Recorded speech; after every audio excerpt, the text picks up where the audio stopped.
Greetings and welcome to a Monday edition of the Shotgun Start. It is July 28th. Joseph, how we doing? Brendan, doing well. 5:30 a.m. this morning off of a wedding last night that I was out late. So coming in sharp and full energy. You are loud. You are hot. PJ, you are joining us as well. We have the boys here for a Monday episode.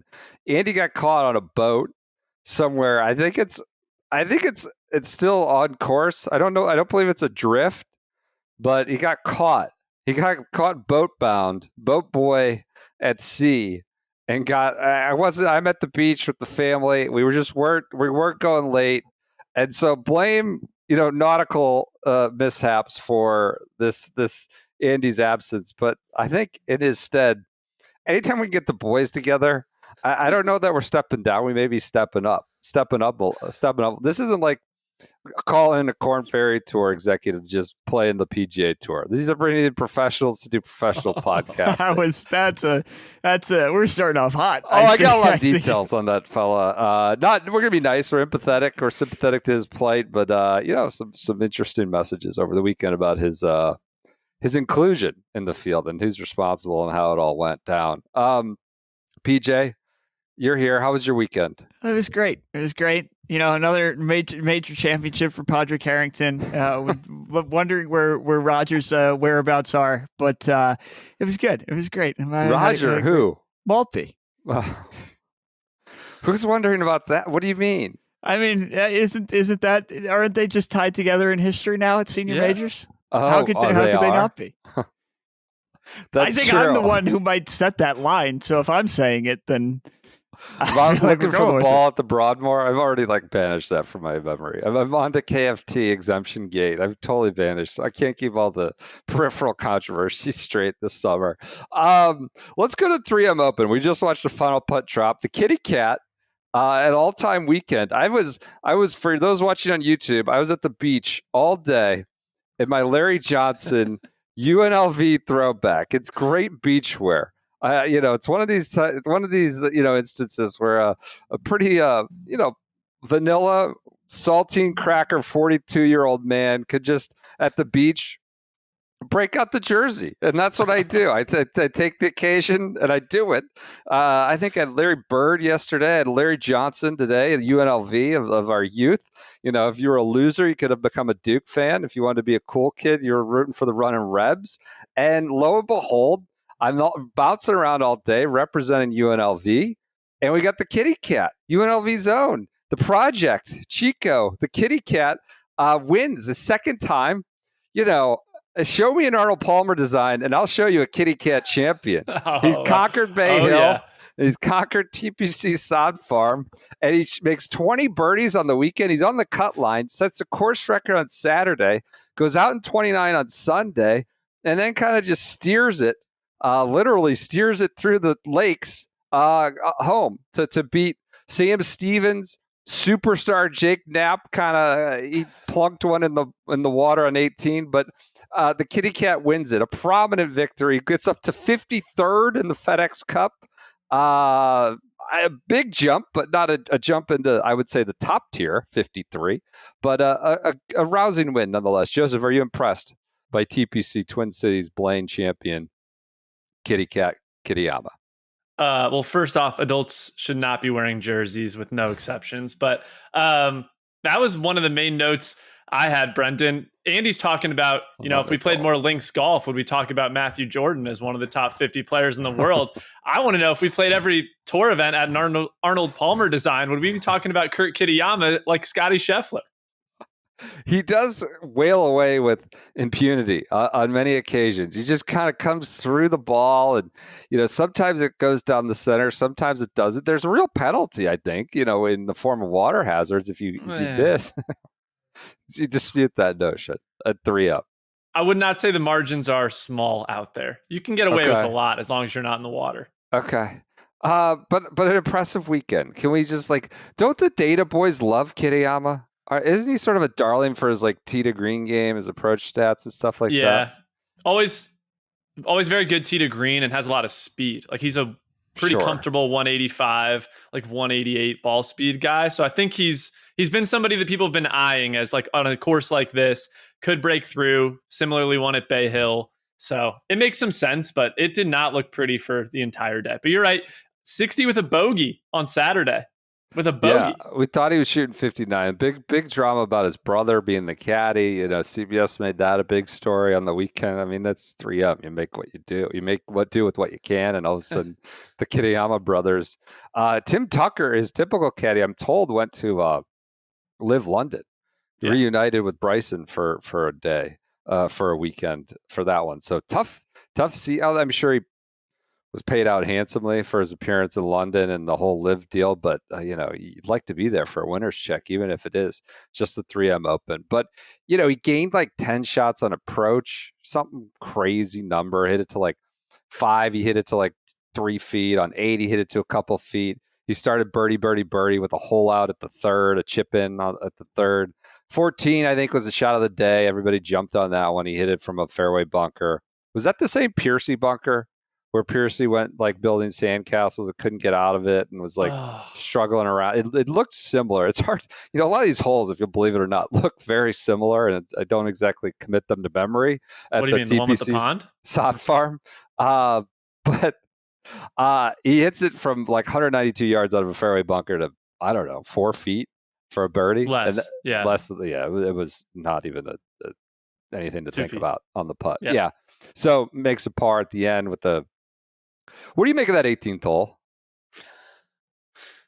I feel like that's kind of if there's a TPC template hole, that's kind of one of them. You get it at Southwind. You get it at most TPC courts. You get it at it's not that different than like 17 at Travelers. Elaborate. You get Sorry? Elaborate. What do you mean by template? Does it par 5 or no? You're just talking about this waterfront backboard lawn? Just like water right, green to the right as well. The more you push it right, you're shortening the hole a little bit. If you go way out left, there's usually a bunker out there. Not always a par 5, but like, Southwind has one. TPC River Highlands has one. I feel like it's pretty standard at a TPC course. Can you center yourself on the camera? You're like way off to the left, PJ. Am I wrong on this? PJ's got to do all this video for YouTube. No, he leans to one side. It looks worse than I've ever said that it's going to work on YouTube, but it's fine. Okay. So, that hole, of course you had the general, Patton Kazire. Did you see this term, lily padding? Someone on Twitter, I think Eric with a couple C's, came up with lily padding. I just love, we go from Portrush, forged by nature, forged by made-up slogans. Oh, that's another thing. We're at the beach this week, and like beach decor is like always the same. It's like they go to some store that's out by the beach and they've just got a lot of signs with slogans on them. They get really punny. We've got one like on the kitchen that says like our dose of vitamin C, SEA, seize the day is by the door. It's like, I need to look. There's 15 of them. An ocean breeze puts the mind at ease. Like that's all. This is beach house decor, I guess, nowadays.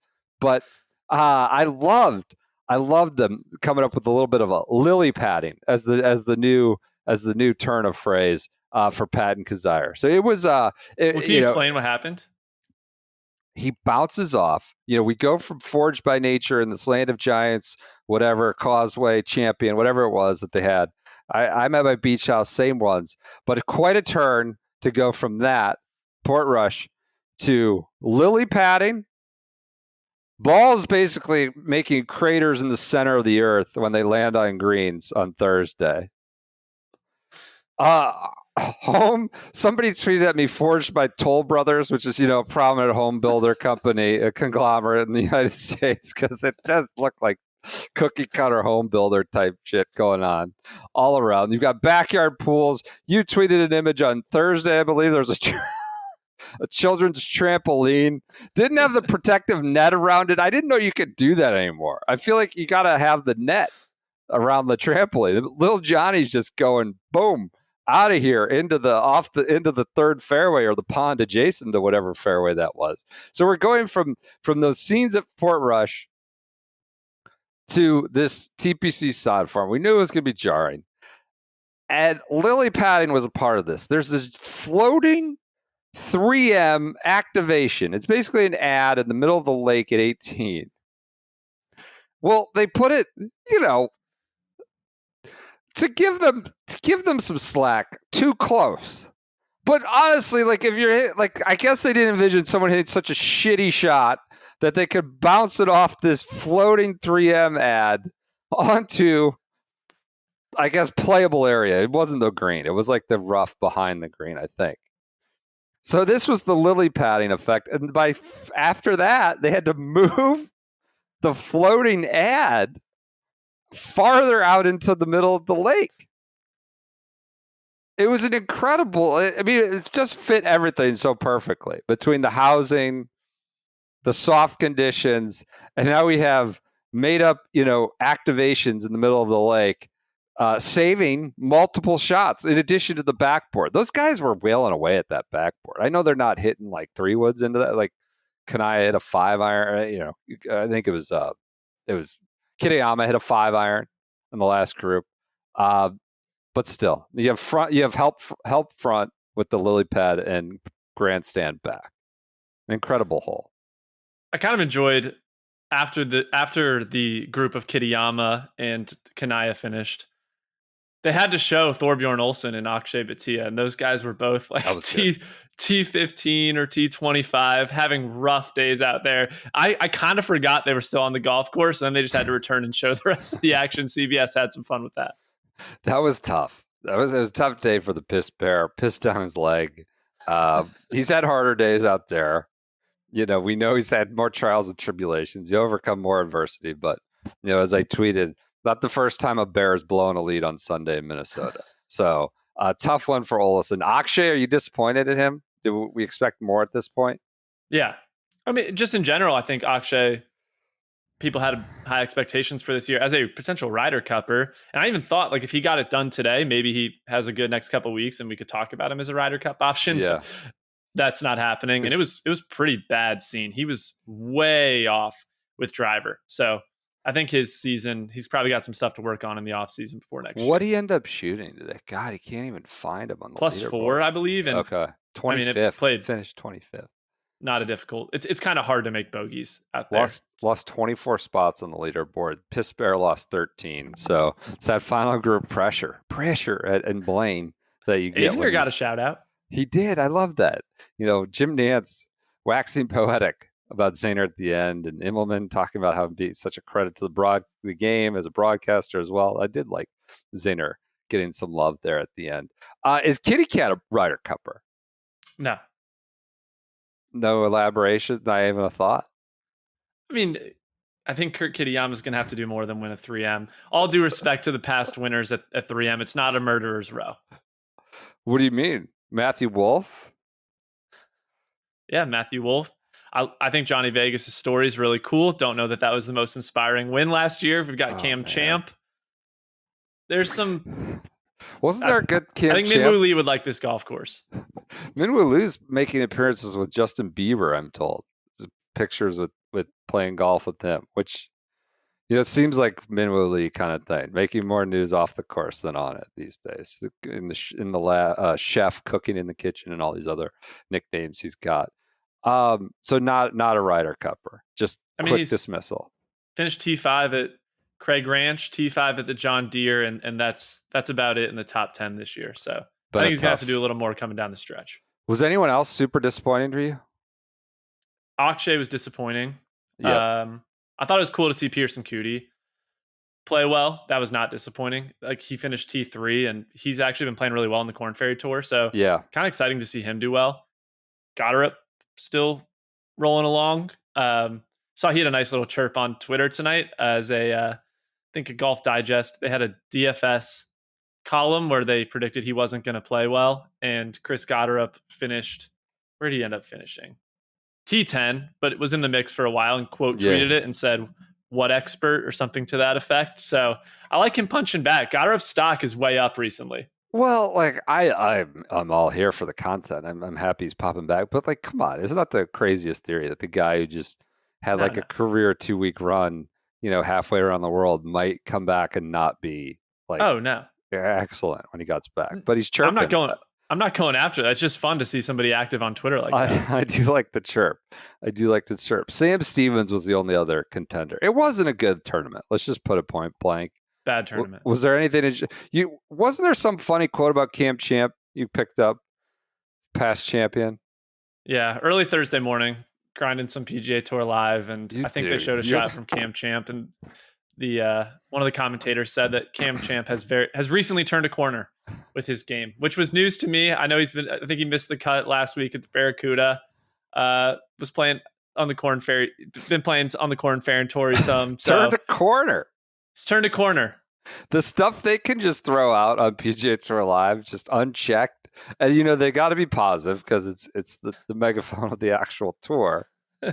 It's never occurred. Everybody's turned a corner when you're on PGA Tour Live, when you think about it. Everybody's around the corner. What corner that is, that they can leave the context free. That's pretty good. I did like today, Nance seemed to be just putting it up and in on Andy's face, calling Jake Knapp, I believe he called him a rising superstar.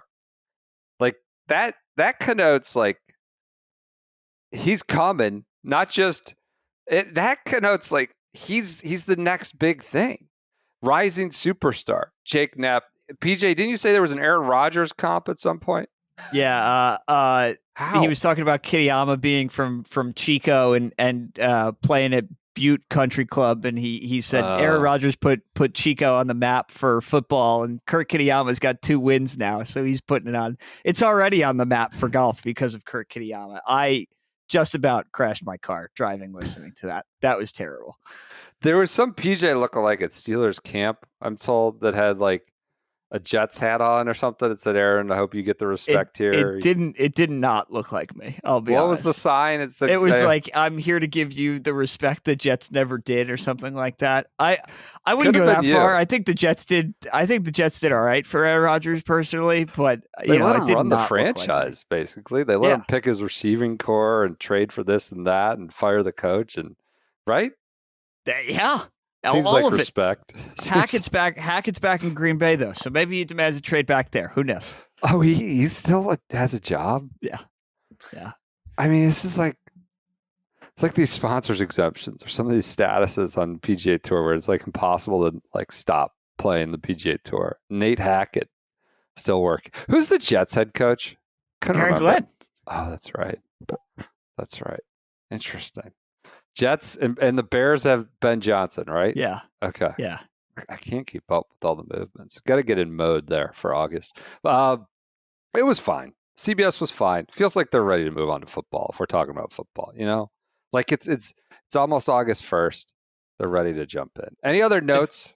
Go ahead. If it weren't a Ryder Cup year, it would feel so lifeless. No other notes. I think Jake Knapp, very fun to watch and really good off the tee. I feel like a lot has to go right for him to hit an iron shot correctly. It feels like the timing has to be perfect. And like there's a lot. I mean, his iron play is not good. He hit a lot of shaky irons today, some cool ones, like hit a cool 5-wood into 12, I believe. But man, the length of that swing and all that's going on, it works off the tee, but it looks like lightning has to strike for him to get the right yardage in line. He does feel like one of these quarterbacks where, like, when he hits a deep ball, you play dink and duck the whole game. It's like the opposite. I know he's more of a power player, but like everything has to come right? Like the receiver breaks free, he eludes the rush, and you hit it. But then there's like the tantalizing aspect of when it happens. You're like, oh my God, this guy could be, a Hall of Famer someday. They point blank were like, look, I didn't say in this precise terms. It's like, this guy sucks with his short irons. They said that on the broad, like, this guy not good with the wedges or short irons. I mean, the one on 18, I mean, it wasn't like he got a bad break. He was, 12 yards short of the target. Now, was it online? Yeah, it was going at the pin, but he was 12 yards short. And it wasn't like he got robbed. It did get blustery there at the end. That was kind of fun to see. It was windier there than it was at the Open. Right, Joseph? There's another iron he came way up short on. Yeah, it was 8. It was 8. He came up like 20 yards short on 8 and was surprised and made a nice up and down. But I do feel like sometimes when a player feels like they're getting really fooled by the wind, like Jake Knapp doesn't have the distance. Scotty's not getting that fooled. I feel like when they said he struggles with his short irons, I'm pretty sure he airmailed one by 20 yards. 20 yards. Late there, yeah. 17 or 16. Missed it right, I believe. But he was over 14. He was over the green by a good 15 yards as they were talking. Did you watch? Did you watch all the coverage on 4 today? Par 3 4. He hit one that was totally mishit right off the face. Worm burner that ended up going to 20 feet, but was nowhere remotely what he was trying to do. So yeah, it's going to throw some red flags up about Jake Knapp's iron play. Not a Ryder Cupper. Not a Ryder Cupper. Nobody's playing in this event is probably Ryder Cupper. Maybe Matt Wallace. I like Matt Wallace. Joseph, do you have a Lasasso take? He played pretty well on Saturday. I haven't seen enough of Lasasso to have too much of an opinion. I think when he has to play on a tour that requires pants, they're kind of taking away the guy's got some yams. He wears biker shorts. Yes. They look like, 1980s football coach in the old bike. They're basically baseball pants that cut off at the mid thigh. He's got some thick trunks. I mean, Nance was waxing poetic about Kitayama being Quadzilla. Lasasso's. I think he's more. Big boy. He's a big boy. He dropped a ton on Sunday, right? Didn't he kind of take a tumble? He was really bad today. Yeah. Anyone else? What about card watch? Do you want to do a little card watch? Anybody we got one event left now. We talked about the kitty cat that jumped up. You got Homa, lost 9 spots today on the leaderboard, dropped to T39. We know he's kind of mixing around as one of the bigger and bigger names, questioning status and playoff status. Same for Ricky Fowler. They're all going to keep playing. Anything with one event to go, essentially, where 70 gets in the playoffs, 100 gets your card. Homa's he dropped 4 spots this week. He's 106th. They were talking about Joel Damon there. He dropped just below 100, I think, 101 today. Anything today with card watch? Now, these guys, people like Homa, obviously, Joel Damon, the cards aren't really, especially for Homa. They have status. They're going to have their card. But anything with the playoff cut line or the top 100 cut line, you're watching with one event to go now. I mean, Adam Scott's 85th in the FedEx Cup standings, and I feel like generally I'm not super concerned about Adam Scott's future. He's done a really admirable job of prolonging his career, but he is 45, and at some point he's not going to be a relevant part of the professional golf landscape. I always think about him, Rose, and Sergio in one breath. I'll be really sad when Adam Scott's no longer competitive. He's been such a classy player to watch, but I don't know. He won't be. It's unlikely he's going to be top 50. He has had success at the Wyndham, and he's playing this week. Maybe a little disappointing he hasn't played some of the other smaller fields this year. But I know he can kind of count on the sponsor exemptions, which is a little bit stinky. So I don't know. I would like to see Adam Scott earn it on his own right, but I don't know. He's 45. Maybe next year we're not even really talking about him as being that competitive. I just would hate to see that, especially given the ball speed. It was such a big story at the U.S. Open. He's done a really, really good job of staying relevant, but it's been bad recently. I'm pretty worried about the Toastmaster. Toasty's 110, not in the field, I believe, at the Wyndham. Seems like that's going to be a problem. He's going to have to get on his horse in the fall. So Alejandro Toasty could be in trouble. He's missed 6 straight cuts. Well, I mean, it was just a cold streak at the wrong time. This guy belongs on tour more than anybody out there. PJ, you have anybody you're worried about? You think Cam Young's not going to win next week? Well, Mr. 1000, it's open. Thank you to Kitty Cat for not being another first-time winner. For those who are unaware, allegedly, there's been 999 different unique winners in PGA Tour history. So the next first-time winner is Mr. 1000. Cameron Young could be a first-time winner. So I was rooting for Jake Knapp. Kitayama came out of nowhere. It was great. I couldn't have a random first timer here that would have ruined the whole bit for the next week. But if you're looking Ryder Cup, Nikolai is 71st right now, and Rasmus is 82nd. Those are guys that are fighting for 2 of the last maybe 3 spots. If both of them can get into the playoff, it could bode well. I mean, they'll just go to Europe, play, right? Yeah. All August, September. All of them are going to play the PGA Wentworth. anyway, you would think. Yeah, but still, it would be nice if they could get a run going in Memphis or wherever, Baltimore, if they get in the right playoff spot. That'll be more to talk about next month. Anything else on 3M, PJ or Joseph? It's a bad golf tournament. Why? This was, Why? Yeah. I mean, the golf course is just so. I feel like even the people of Minnesota don't get offended when you're like, TPC Twin Cities is a bad venue. It's a really tough watch, and the field is not super inspiring. I kind of enjoyed it. It's competitive. I think that part of it's cool. We're at the end of the season, and it actually matters to guys. But I think, it's a pretty soulless golf course. The homes, the made for the cultivated neighborhood. Yeah, it's not great. Not the best. But I was getting on the ground intel from some of the hats. They had a 3M Open upside down deal, which is truly depraved if we're bringing that to the upside down. And then apparently in the 3M suite, like the hospitality on site, they gave out hats with 3Ms on them. It just said MMM across the top, like big letters. I can share them. Well, that was Nance's call. Was the 3M Open has a 2K winner, Kurt Kitayama. What does that mean?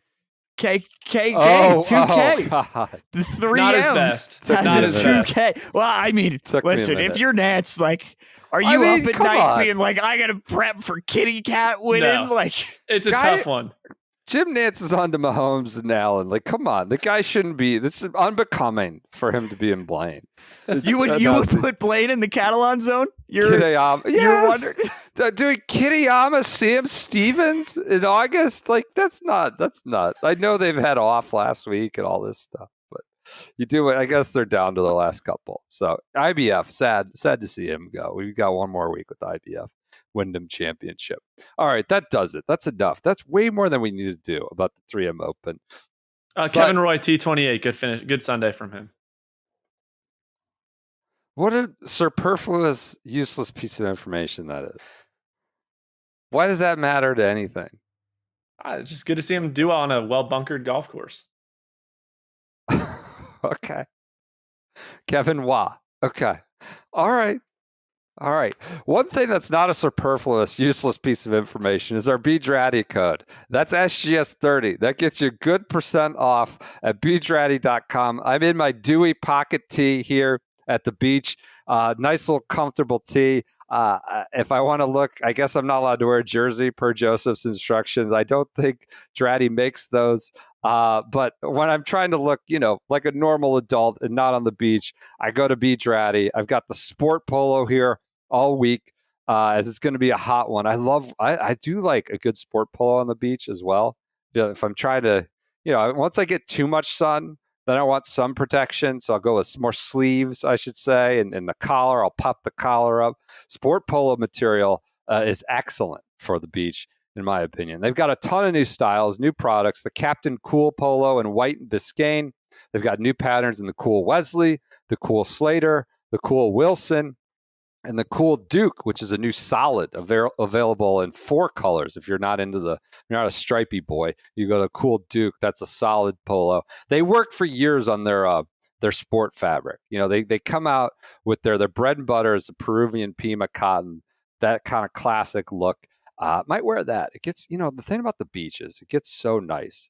Like, I'm an anti-beach, as you guys know. We got here yesterday. I hadn't even got to the sand yet. I was like, God, I forgot how terrible this is. I see this dad like carrying 25 things, fumbling. He drops the canopy tent on his toe. He's cursing.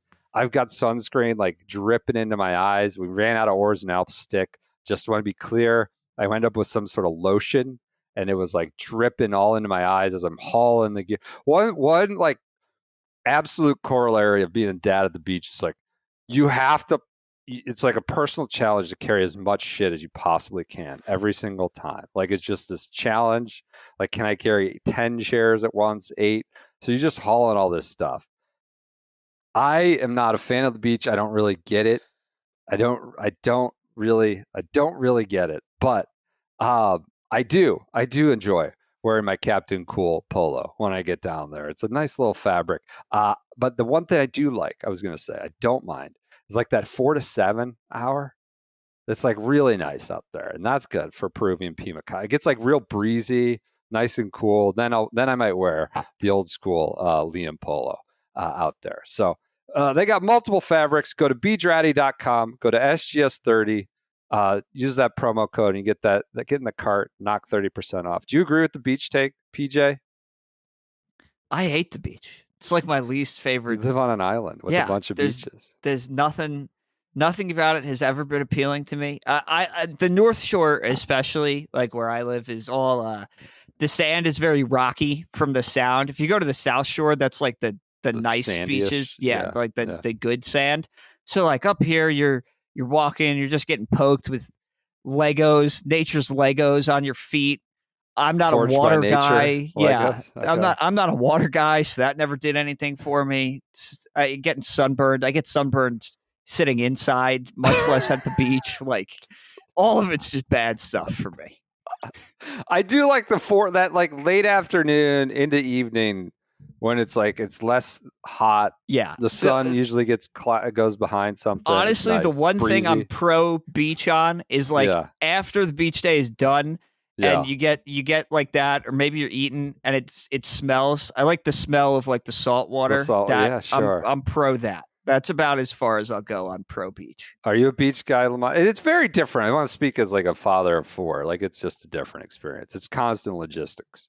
Constant, like someone's got to go back. Someone's got to go to the bathroom. Someone's got to, it's just a nonstop. That. Oh, and they're all got stung by jellyfish. All 4 kids have been stung by jellyfish multiple times within the first 2 days. That is the worst. That's the bottom of the barrel is the jellyfish thing. That is no go for me. No thanks.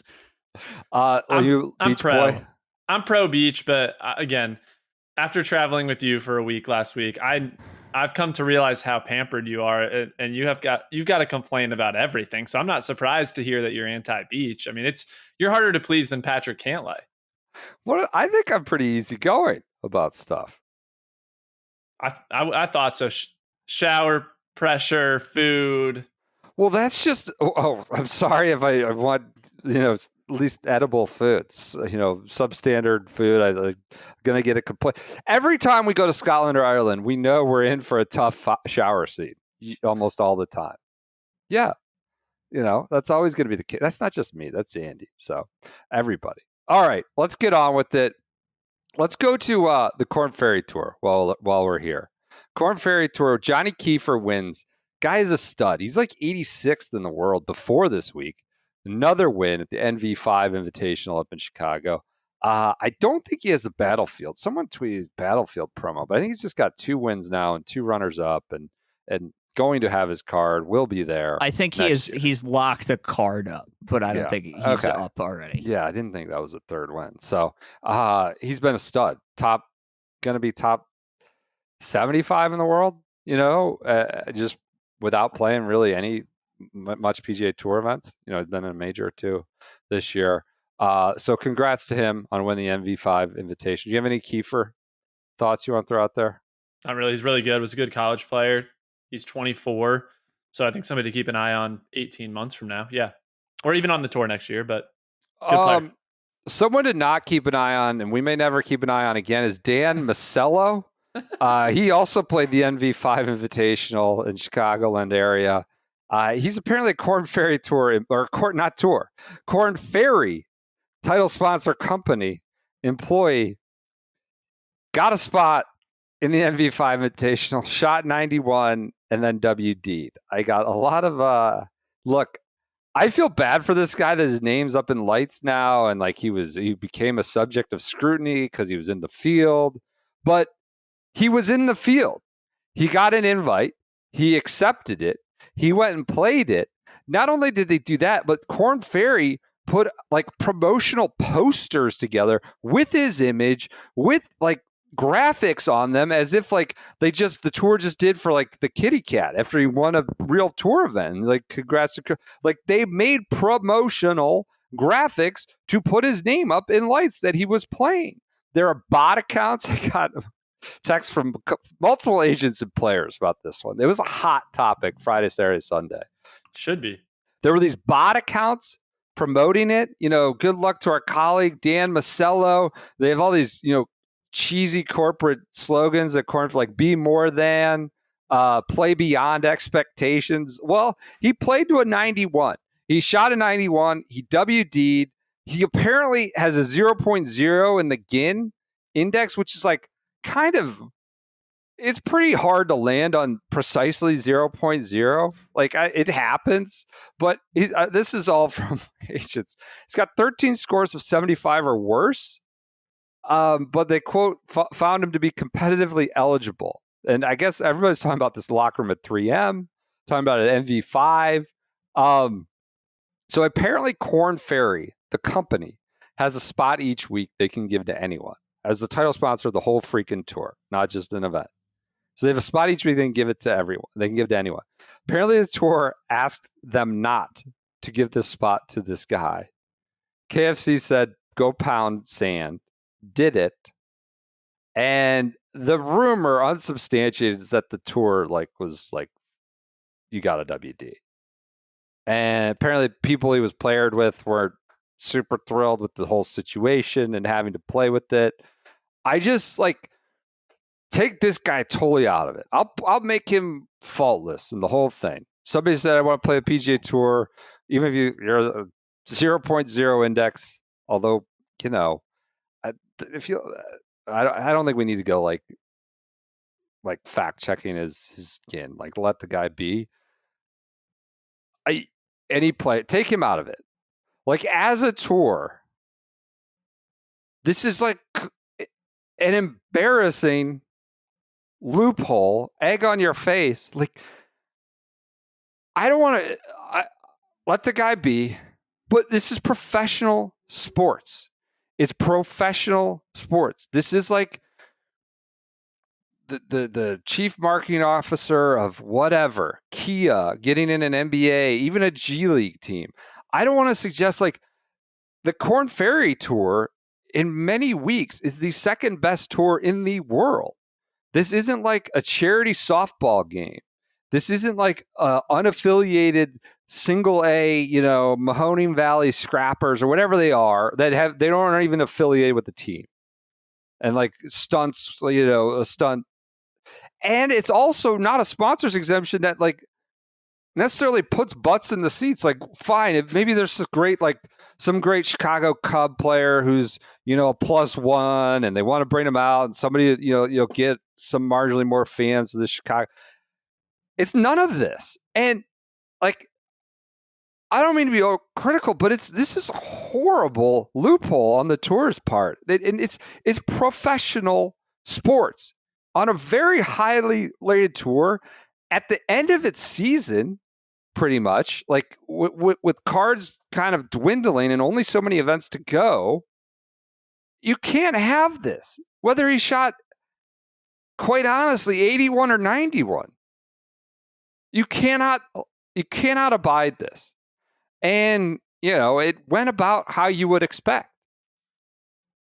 I think what it reminds me of is a few weeks ago, the billionaire hedge fund guy, Bill Ackman, played in a pro tennis tournament. Yeah, I saw that. And people were furious. Andy Roddick was furious, made a mockery of the sport. It's a rated match that he played in.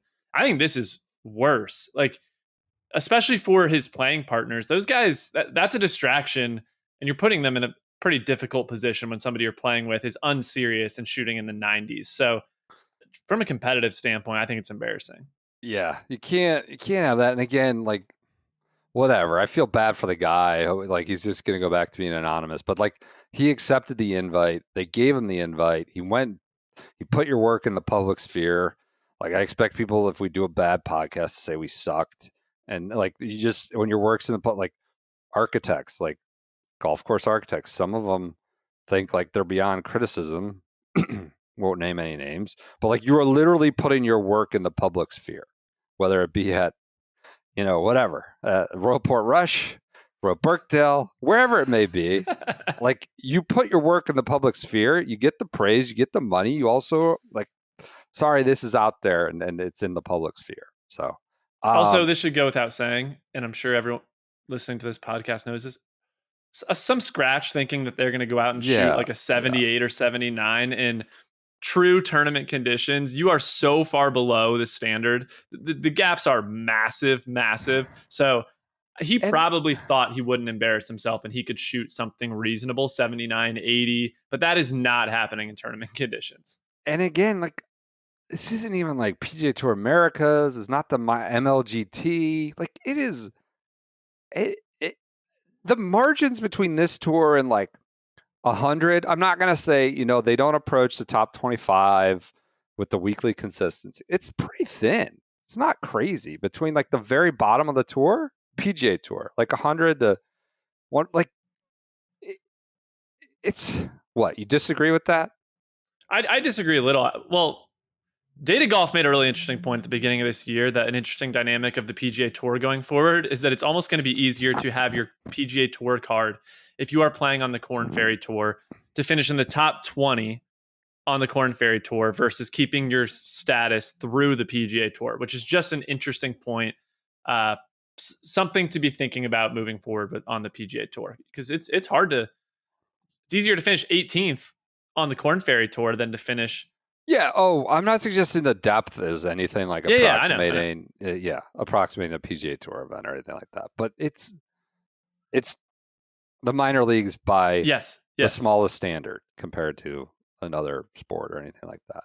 All right, that does it for the NV5 Invitational. An interesting story that popped off there Thursday and Friday. On the LPGA, we have Lottie Wood winning the Women's Scottish Open. First event as a pro. She, of course, had won in Ireland, the Irish Open, then went close at the Evian with that great Sunday round. Wins, comes right back, turns pro, wins the Scottish Open. She had a run of like 9 straight pars on Sunday. I watched a lot of this. I watched a lot of LIV and Senior Open this morning before I went to the beach and said the hell with the 3M Open. It's just full disclosure. I watched a lot of the early morning events from Europe. HJ Kim, Hoojie Kim catches her when she goes on 9 straight pars, but it's an insane shot into 14. Kim dropped a shot at 15, and Wood went back-to-back birdies to make it an easy win. She goes to Royal Porthcawl in the Women's Open next week, and it's like, I think, should she be the favorite? She's been pro a week. You have Nelly Korda, you have Lydia Ko. I don't know if she's the favorite. I don't really care about like gambling lines, but it feels like she's close to the best women's golfer in the world right now, amateur or otherwise. And that may only last, it may be a 1-month snapshot. I'm not suggesting she's the player of the year, but it wouldn't be shocking to see her in the top 5 next week.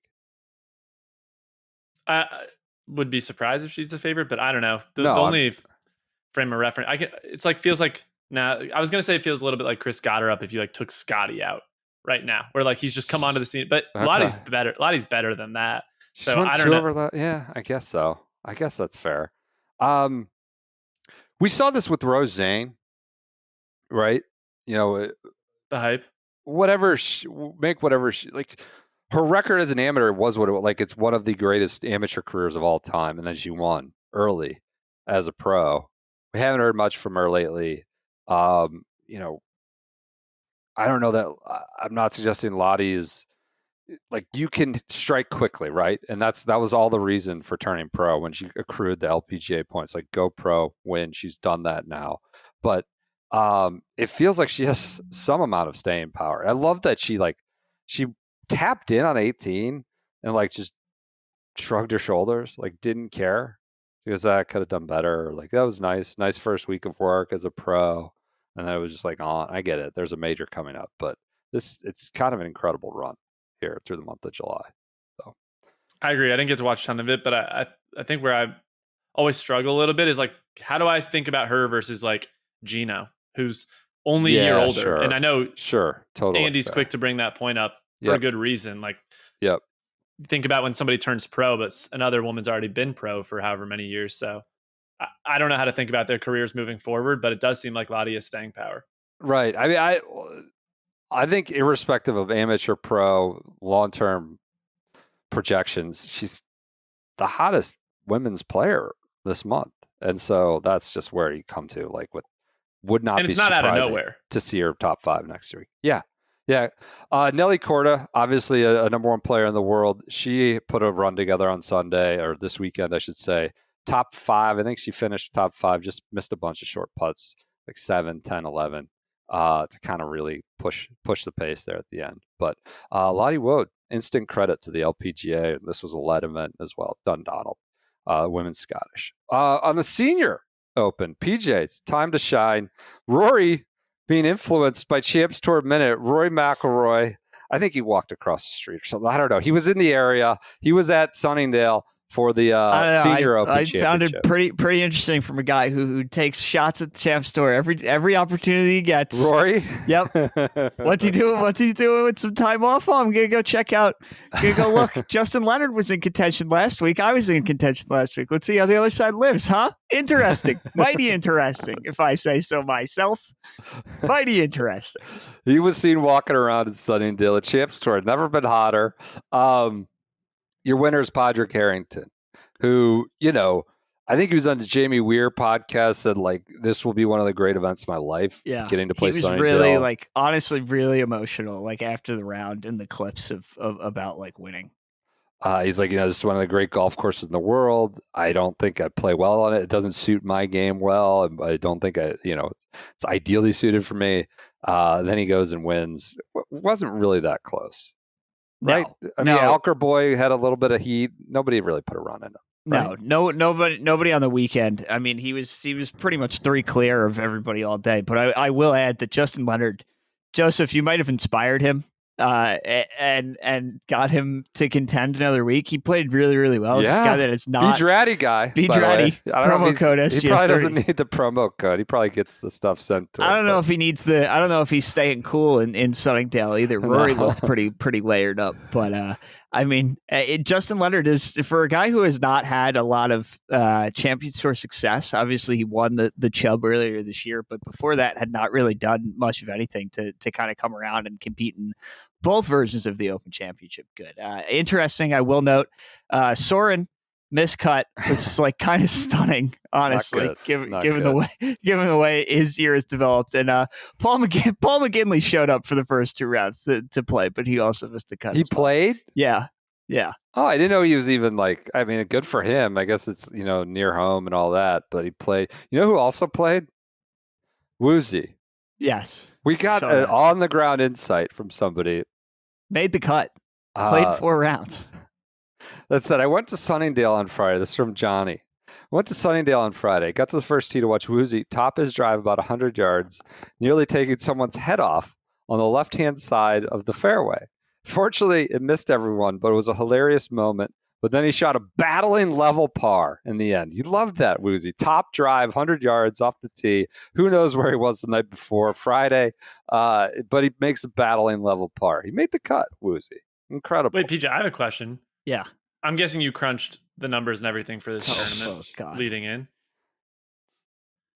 When we talk about is experience, we always talk about experience being a factor at the Open Championship.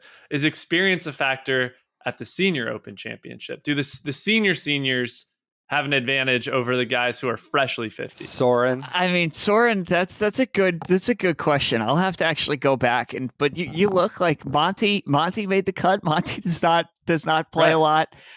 So Thomas Bjorn, who is not, I don't think he's that close to 50. I think he's a couple of years removed. Was in contention. I think it's going to be interesting. Who's going to be Player of the Year? You have Miguel Angel Jimenez, who wins the senior players in every Champions Tour event, but then you have 2 guys with 2 majors. In Pato and Padraig, so it's going to be an interesting. Probably not going to be Pato. We'll see what happens. But Pato had the chance for the Pato Slam, all 5 of them, and he let it go away. Patty joins Bob Charles, former playing partner of Russ Cochran, played on the PGA Tour last year. Bob Charles, Gary Player, Tom Watson, and Darren Clark as the winners of the Open and the Senior British Open. So he joins elite company there.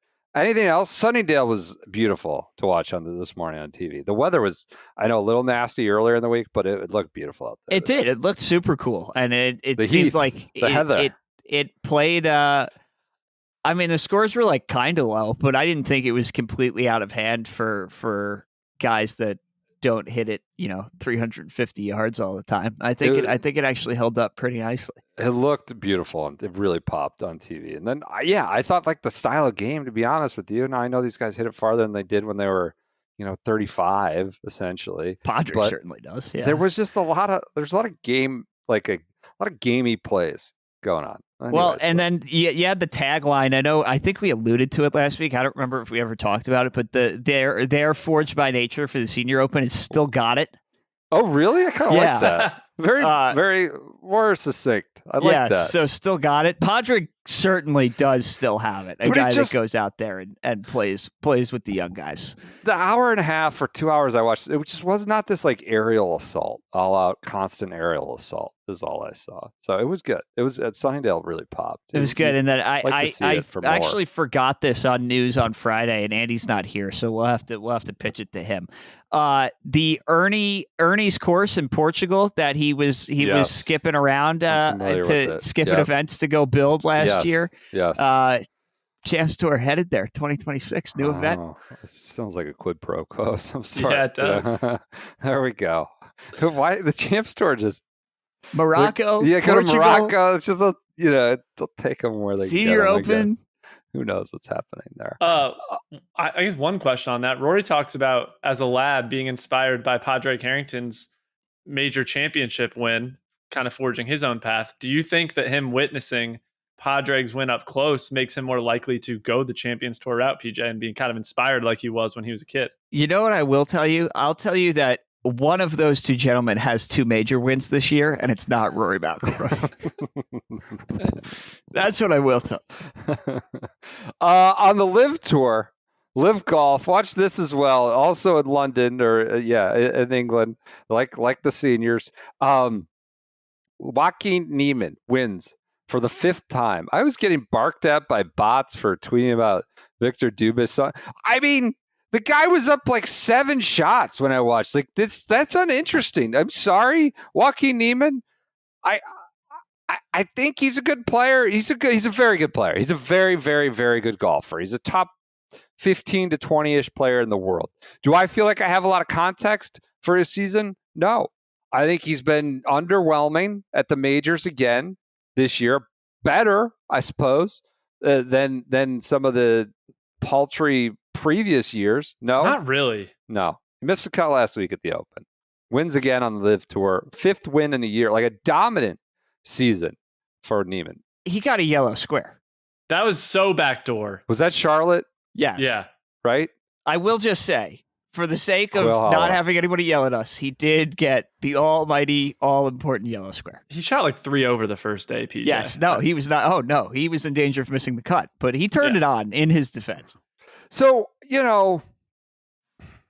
did Legion, who won the I think Torquay won the team event. Joseph, as the data is like,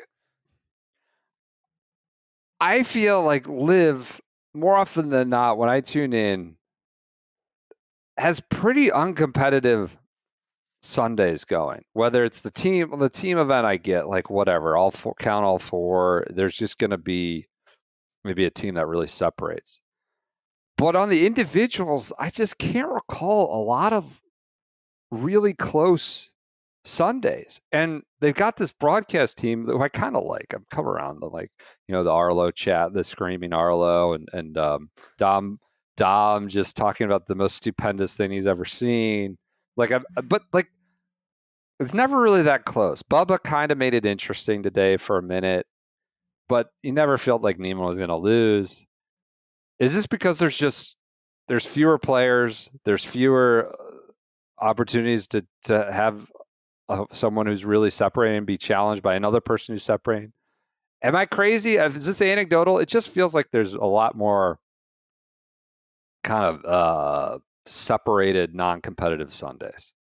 I don't know. I'd have to look. I'm not sure if that's true. I mean, you got a bunch of golfers who aren't competitive in this thing, who aren't going to be up there, right? Anthony Kim's not going to be up there. So there's only so many guys. DJ when I looked this morning. Anthony Kim was ahead of Dustin Johnson, Matthew Wolff, and Ironheads. You talk about a spread, like everybody, like all the team scores. Ironheads were like 15 shots worse than like next to last. But yeah, I think DJ was down behind Anthony Finished Kim. dead last.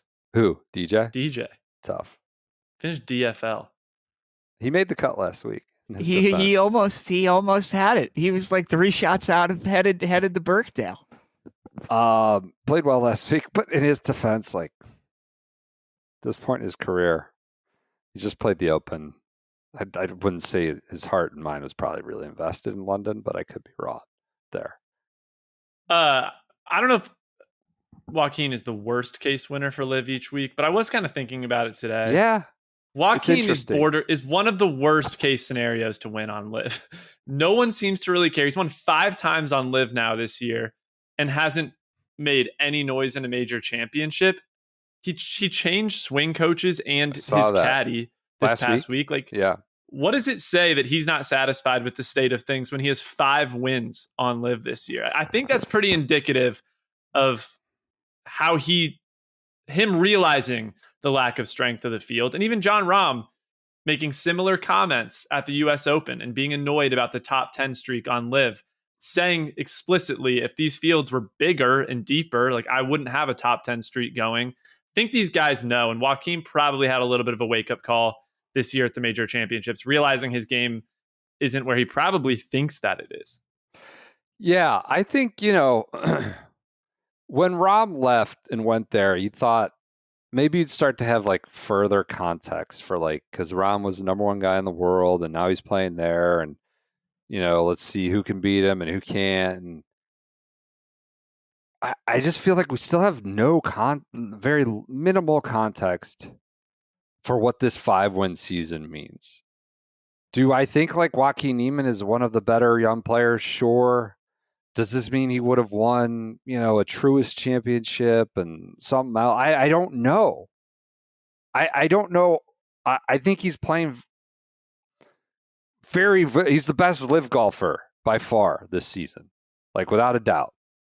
On LIV specifically, Lamont. Okay. Sorry, you're wincing there when I say that. If you won 5 times, you're the best. You're dominating LIV. Okay, circuit. All right, I'm with you. But I don't know. What does that mean anymore in the context of this of the larger world of golf? Not a lot. I think there's more context. Like one thing I was looking at, some of this is going to be in the newsletter tomorrow, but 21 golfers in the last 8 majors, so since the start of 2024, have had multiple top 10s in those 8 majors. So 21 golfers total. 18 of them are on the PGA Tour and 3 of them are on LIV. Like it's Bryson, Rahm, and Tyrrell Hatton. And outside of those guys, no one's done anything in major championships. And I do think that's the right lens to look at it through. Like how many of these golfers on LIV could be competitive in a major? Like 10, maybe. And outside of that, it just falls off too precipitously to take it very seriously. Like I kind of know, I have context for like Ludwig, right? I like, or even like Ben Griffin, like having a great year for Ben Griffin, like really impressive. Ludwig, like a super talent. We see it shine. Probably not been like very good, not been his best, since whatever, March. With Niemann, I don't know. I think we have context. I think we just know it's not that strong. What's the context?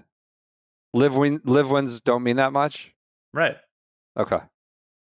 All right. Well, he won again. LIV London. They are down to 3 events in the Midwest. They go to your hometown of Indianapolis, PJ's adopted hometown of Detroit, and Bolingbrook, Andy's actual hometown, Bolingbrook, the egg stopper course there. So that's it. That's what's left for LIV. We'll see if he can make it 3 more and add 8 wins, win more than half the events on the LIV schedule. I heard the Indy course is in a little rough shape, in rough conditions. Oh, these days. Scuttlebutt from home. So not a very credible source. Yeah. Okay. All right. Good. Get that disclaimer out. God, I didn't realize DJ finished DFL. Looking this morning. He's anyways, that's fine. We don't need to take a pop at him. On the U.S. Junior, let's do the Alps Tour. Victor Dubuisson, a favorite of mine, wins on the Alps Tour, comes back. This was how Matteo got back on his horse. This is how Matteo eventually got back on his horse. He won on the Alps Tour and came and barnstormed his way back to the PGA Tour. A once proud continental European golfer. Could the same happen for Dubuisson? Kind of an internet folk hero there in like the 2013 to 2015 range. The Frenchman. Obviously match paired play. with G-Mac he did some damage out there in the Dove Mountain, the old match play in Dove Mountain. But no, I'm told he played just as like a favor to a friend who's the host of the tournament. Apparently didn't even accept the check. Like he's like, I'm happily retired, happy with my post-golf life, did this as a favor to a friend, didn't even take the check and just bounced out. So still kind of a folk hero. He's always a peculiar fella. But maybe the win will rekindle the flame. Maybe Bethpage is on his mind. Victor Dubuisson. So on the U.S. Junior, probably someone with more of a future in golf than Dubuisson, who has no future. Hamilton Coleman wins at Trinity Forest like that sort of death march in the late July heat of the Dallas area. I would say the match of the week was Luke Colton, Miles Russell, two elite top-ranked juniors. I think Brentley was tweeting about it. Best ball 30 on the front, kind of flipped back and forth. Colton up, then Russell up, then Colton got over on him on the back on the second 9 of their match. So that was an awesome match. But he got knocked off. Eventually, Hamilton Coleman beats Min Win, who's I think going to where's he going? Somewhere in the Pac-10, Oregon State, I believe. So. You got two future. I think Coleman's going to UGA.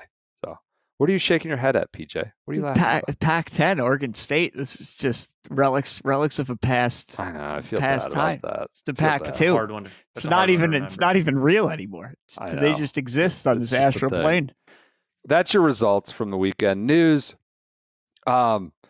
Augusta National video came out of like it flooding. I don't know. I didn't. That was just catnip for everything. It looked like a lot of water rushing around, but I'm sure it'll be fine. Happy Gilmore just owned every.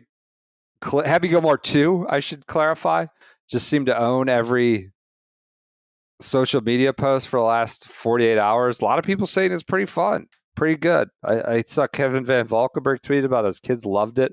My kids have yet to watch it. We're probably going to do it on a night at the beach here. It seems like it's just cameo upon cameo. I didn't realize how many people were in this. It's like everybody, which I don't know how you form any kind of story when it's just like boom, boom, boom, cameo, cameo, cameo, cameo. But I don't think that's the point. I think it's just supposed to be fun. I've seen pretty positive actual reaction to it. More than I thought. Are you going to watch that, Lamagna?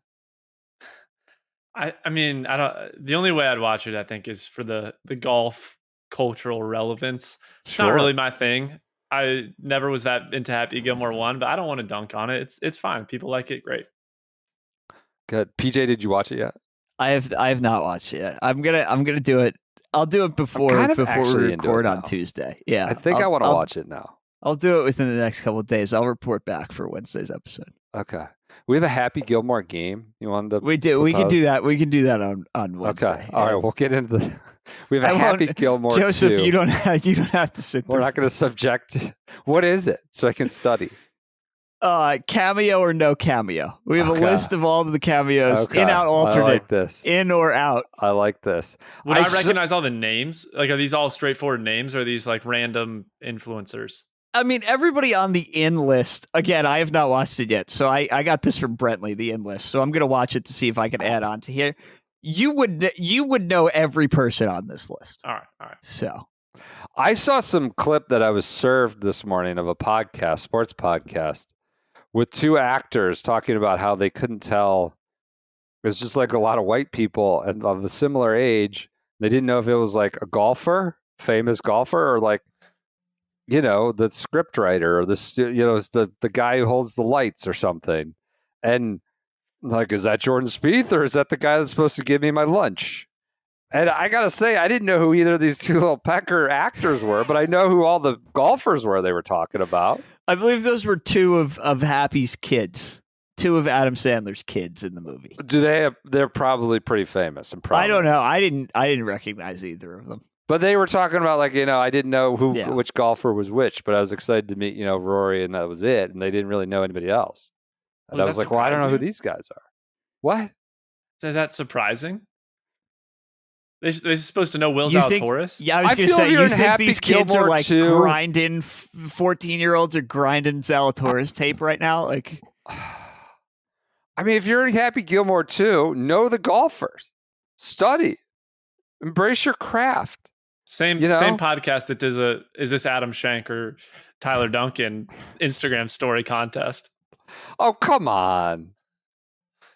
Well, I did see Hunter Mahan was the stunt double. I might have got that. That got a lot of play. I got tipped off to that 6 months ago. Was forbidden from sharing it, but I guess that's that was a big one. All right, we'll do this game then on Wednesday with Andy. If he gets back on shore, we'll see. Maybe he'll still be not a lock, but I'll watch it. I'll watch it tomorrow. I'll have a full page notes for Wednesday. I'll be ready. Any other parting thoughts, Lamagna, from the weekend?